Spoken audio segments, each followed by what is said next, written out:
What up, peeps? Welcome to today's vlog. Abby's coughing over here. And here's Ryan. What up, peeps? Abby might be getting sick again. No. Are we going to talk about it? I already told them that Tegan is staying with us. Oh, okay. But He's just so cute. I can't not hold him. I love him. and now Abby is coughing and she has a runny nose. Yep. So we do have 2 trade-ins to show you guys. And then we have a package to open as well. So once we get some time here, we'll take a look. All right, so we have a package here from Mook Gender. He sent us lots of packages before, and we have to be really careful with opening this. It says to be careful. And Please open on the side. Do not use... It kind of got worn out. Thank you. With a smiley face. So I'm trying to be really careful. So I'm assuming it's just the one item in here, which is something that we purchased. I think that I told you guys about it maybe, but... It's not just the one item. He said that there was some other stuff he sent. Okay. Well, the main item, the one that we actually purchased, I've been considering holding on to.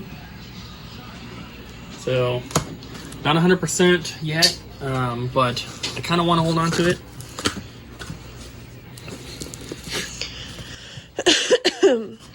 First up, there's a Hershey's milk chocolate bar plush. Oh, goodness. That's kind of cute. We also have... Oh, there's some glitter in here. Glitter! Sorry, that was really loud, probably. This is from the Long Island Retro Gaming Expo. That's cool. That is cool. This is what has the glitter on it. Well, not that, but we have an Xbox hat. That's cool. And a City of New York Police Department patch. That's pretty cool. This is what has the glitter on it. Does it say anything on the thing? No. Okay. Yeah, it does. Oh.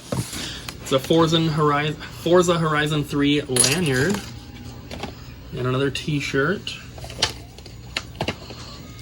Oh. Xbox Centenario? Forza? What? There's a ton of stuff in here. There's some chapstick. Candy cane chapstick for Abby. It's sealed. Some more PlayStation Yeah, pens. I love those pens. He sent us some of those before. They work so well. We have a Nickelodeon's Reptar vinyl figure. That's pretty cool. And an Octodad box with a tie in it. That's cool. Octodad Deadliest Catch. Fan Gamer.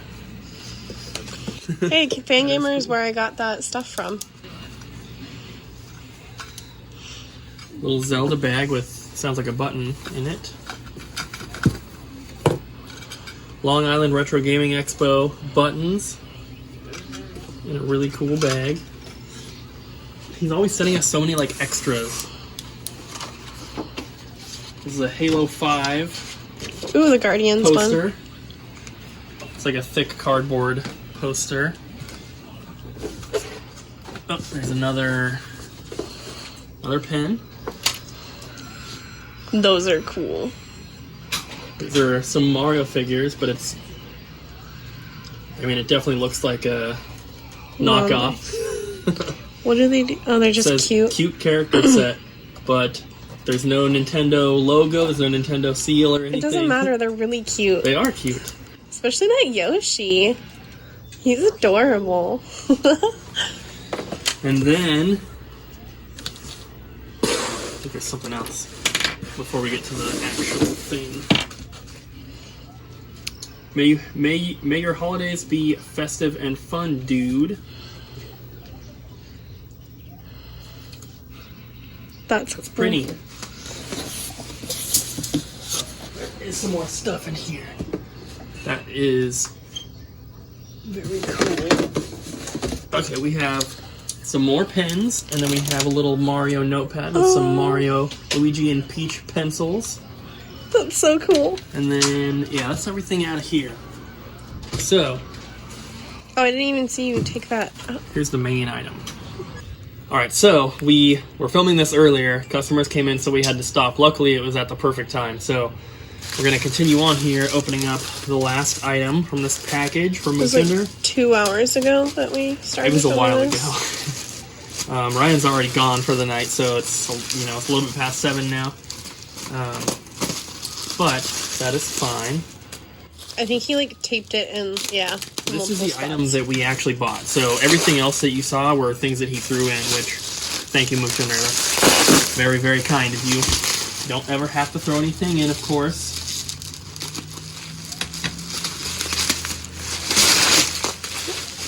I'm trying to get the stuff off, being as gentle as possible. Lift it up. There we go.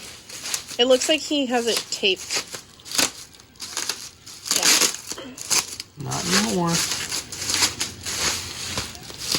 So, this is a Vita game, like I said. Just tear the bundle right there. Super Beat Zonic, I think is how it's pronounced. This is I know this game. The limited edition. 443 out of 500. That's why I'm thinking about keeping it, because there's like a little rip in it, so it's not perfect, but there's a little rip in the corner. You should just keep it. But with it being limited to only 500, we'll probably never get another one. And if we ever did get another one, it would have to be like if we bought someone's collection and they just happened to have it. Mm-hmm. This is not the kind of item that's going to walk into the store. We collect for Vita, but we're not really like hardcore about it. We just kind of, we have like 7 games in the collection or something. But like I said, does it have anything written on the sides? There's nothing. There's just Super Beat Zonic, and then that on the back, that's it. So, if we didn't know what it was already, you wouldn't even be able to tell. But it's super, super rare. It's a little bit more expensive, I think, than the last Vita game we had, which I'm regretting selling that one. The DJ Max Technica Limited Edition. That was limited to 700. And we sold it, and I shipped it out. And I'm glad that the guy, bought it and got a cool game and everything, but I kind of wish now that we would have kept it, because if we're going to collect for Vita, that's one of the ones that we're probably not going to get again. Do we need to collect for Vita? You just told me to keep it. I know, but Vita is so expensive to collect for. That's why we don't really keep a lot of games for it, and we don't ever look for Vita stuff, but nobody has Vita stuff. I know. That's one of the reasons why I think it's cool when people do have a big Vita collection, because nobody has them. But it's not like I'm going to start going after Vita games. It's just this one. If we don't keep this one, we're not going to get it again. That's unless we're going to pay, $300, $400, whatever it is. That's pretty much how it goes. Okay, well. So, do you want to tell people about the court thing, that it's not at 9 a.m.? So, got the email with the subpoena. I'm being subpoenaed. So I have to go. People were saying, oh, you should skip it. I can't skip it. Okay, you can skip it if you really wanted to, but here's the thing. I can't. People aren't realizing, what, is going on, and they're like, oh, well, why should you have to go? You should go because the state is requesting you to go, but it's, I think what they're gonna sit there and ask you is, when you watch the video, is this a person who, seems, responsible for their actions? They're gonna ask you, was he, babbling? Was he, mentally stable? Did he seem mentally fit? They already know that there's no audio or anything, so... But they're gonna ask your experience when he came in the store the day before as well. You talked to him when he came into the store, not me. Yeah. And he asked me a question, that was it. Yeah, I told the lady on the phone that you basically were like, oh, are you looking for anything in particular? And he either said no or didn't say anything. He asked about the Game Boy games, and I said, oh, they're right over there in that, all the handhelds are right over there in that glass case. Well, either way, the subpoena says, it literally says, in the name of the state of Washington, you are hereby commanded to appear, Okay. And so it's not at 9 a.m. No. It's at 1:30. The thing says it's at 1:30, but it also says that the time may change. So I need to call and verify. I will probably call... I guess I'll call Monday morning. Yeah. I don't know. I mean, you should still get out there pretty early so you can hit up some game stores and stuff. Well, the other thing is, I forgot to mention it the first time. They emailed me the subpoena and all the other information and the paperwork, and there's a couple forms that I fill out. They are going to give me $10 for the day for doing it, but they're also going to pay me 57 point whatever cents per mile, which is the standard tax rate deduction for mileage for 2019 or 2020. Basically, they're paying me 57 cents a mile to drive there and back. That's great because my car does not cost 57 cents a mile to drive. Yeah. So basically, let's say that they paid me $100 for my gas. I would have only spent probably $30 in gas to do it. Yeah, because when we go up to Seattle, we fill up here, we go up there, and we get back, and we still don't need to fill up. Right. My car gets really good gas mileage, especially on the freeway.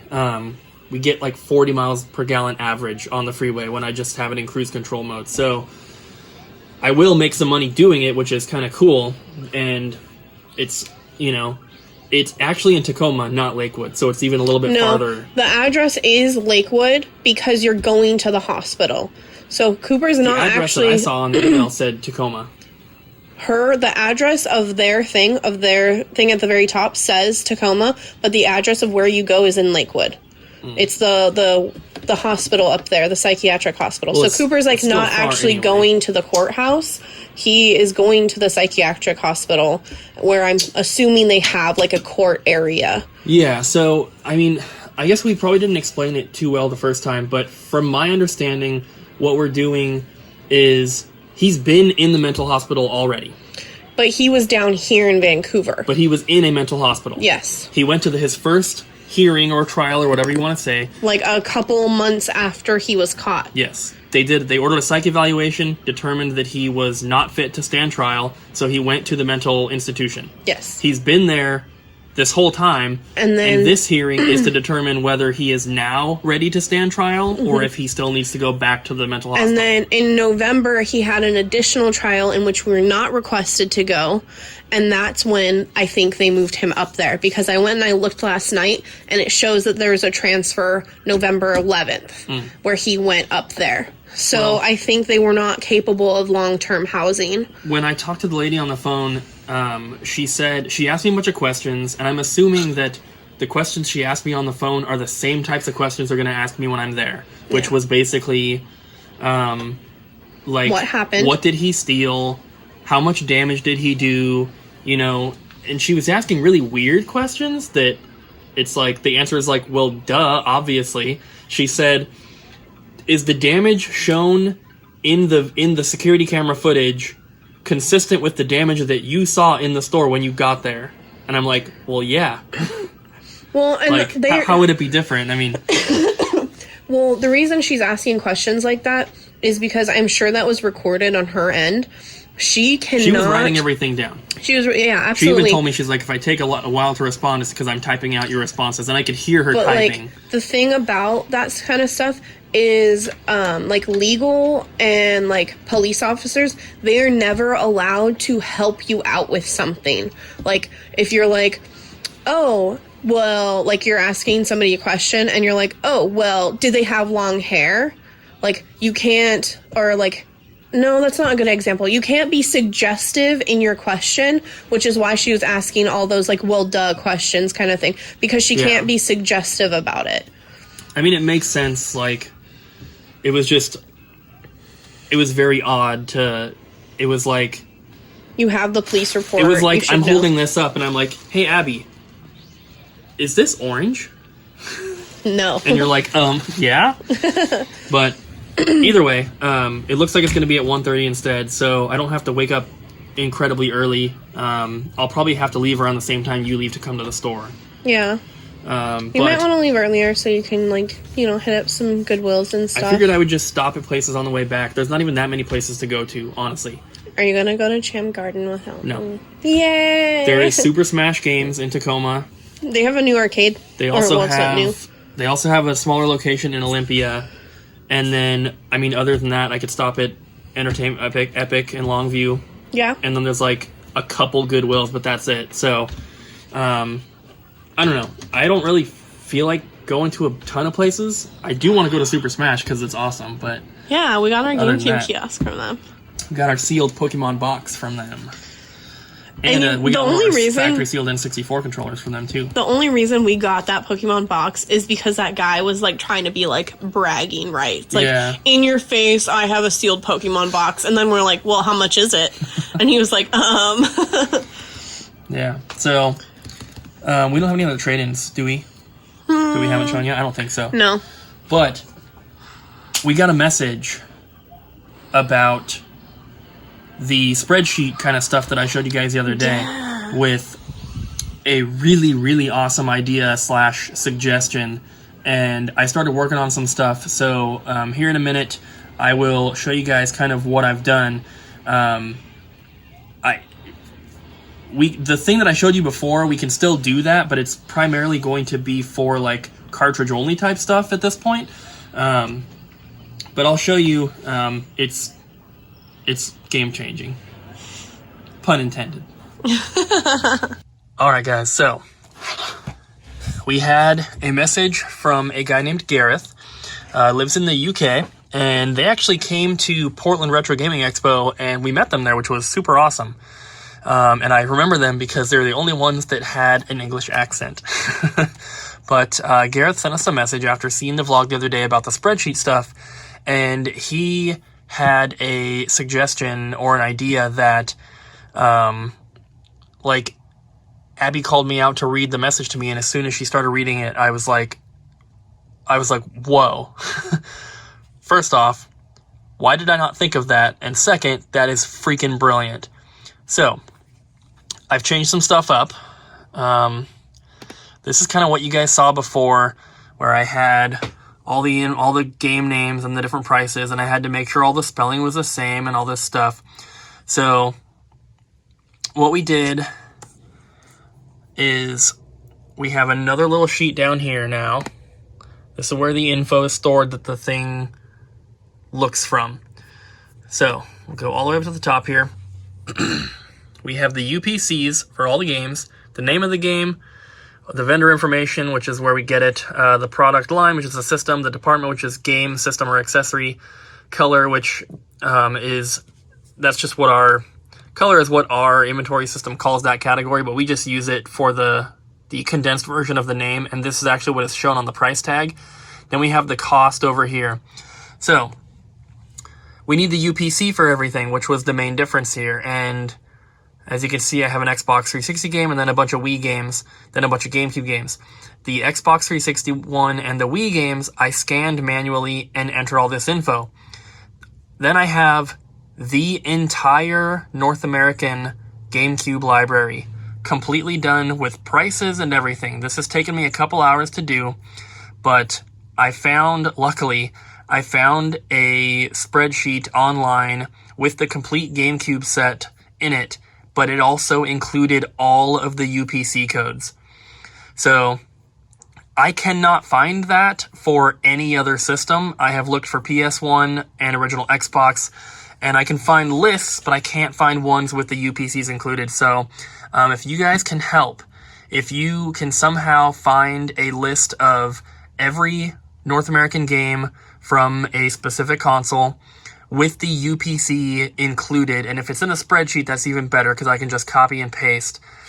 But this is not going to work for cartridge stuff because obviously if we get a cartridge traded in, we're not going to know what the UPC is. But here's basically how it works. So this is our regular spreadsheet, but I've got all these little NA things in here. So the way that it's set up, you click right in here, and we have a game. So just grab the scanner. It scans in the UPC, and look at that. It's got the price, it's got the name of the game, the system, everything else is in there. So that is from this stack here, which these are the ones that I did earlier for the Wii.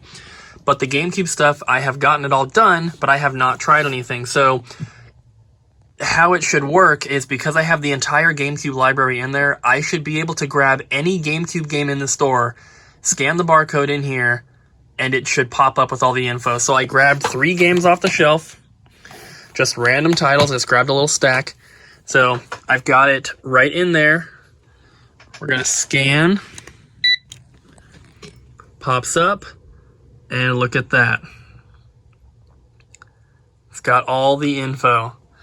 And luckily, as soon as you scan it, it goes down to the next thing.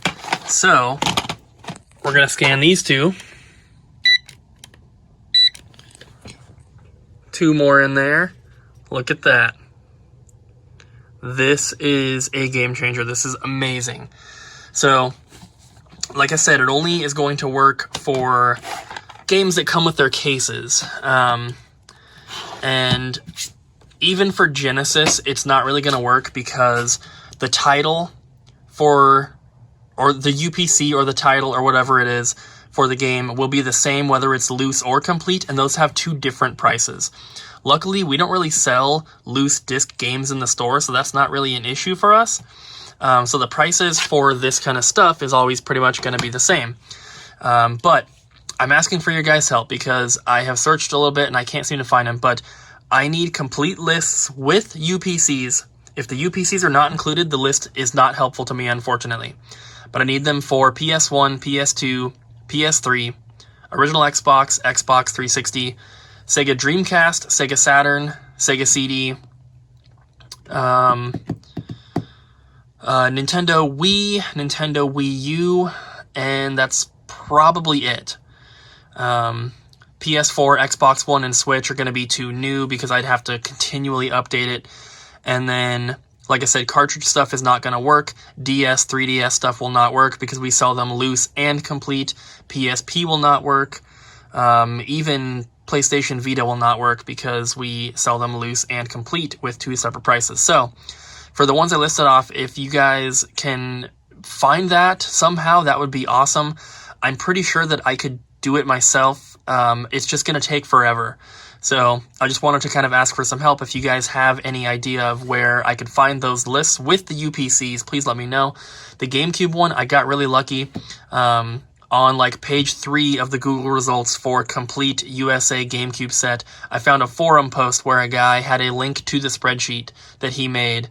And I was able to copy and paste them from there, which was super awesome. But like I said, I can't really find them for other ones. My only option, if I can't find a pre-made list, is to do them one by one. Whether I get a regular list and I import it, and then I find the UPCs through Google or Amazon or whatever it is, and copy and paste them one by one, or I scan the barcodes to enter them in, which I couldn't even get the full sets like that because we don't have the full sets physically to scan. So if you guys can help, let us know. Please try to keep the messages to a minimum, though, if you are messaging us about this, because we already get so many messages anyway that Abby has a really hard time keeping up with that stuff. Last time we asked for help on something just through Facebook, we had 3 people message us, and a couple of the people, they were being helpful, but they were messaging, you know, they sent us 30 messages with different things before we even got to reply to the first one, and you know, with notifications going off every 5 seconds, it's really annoying. So if you can help, that's awesome. If not, no worries, of course. We will get it figured out one way or the other. We are also kind of thinking about looking into possibly changing our inventory system to something else. The only issue is we don't want an inventory system where we have to pay a monthly or a yearly fee. We want the inventory system where it's a one-time cost up front and you're good to go. That's what we have right now. We paid for it at the beginning. We have no fees. So if you guys work at a game store or you own a game store that uses some sort of inventory system where you can scan in games, kind of how I'm doing here, but like with a better built-in interface and stuff, if there is no monthly fee for it, please feel free to post the name of the software in the comments down below and I can try to take a look. I've had a few suggestions already, and I'm just looking for more, so if you can help out, that would be awesome. And lastly for today, guys, we got a pretty rare Game Boy Color game in here. This was traded in. Abby did this trade-in. She said that the guy, he had a bunch of like $3 PSP games, and then he had this. So she turned away the PSP stuff and got this one here. And you guys know that my friend Sam is a big Game Boy collector. He's going for, I don't think he's going for complete sets, but he's looking for a lot of stuff. So I sent him a message and asked if he was interested in this, and he is. So this one is going to Sam, which is really cool. It's always nice to make, a quick sale like that. Plus, good to help out a friend.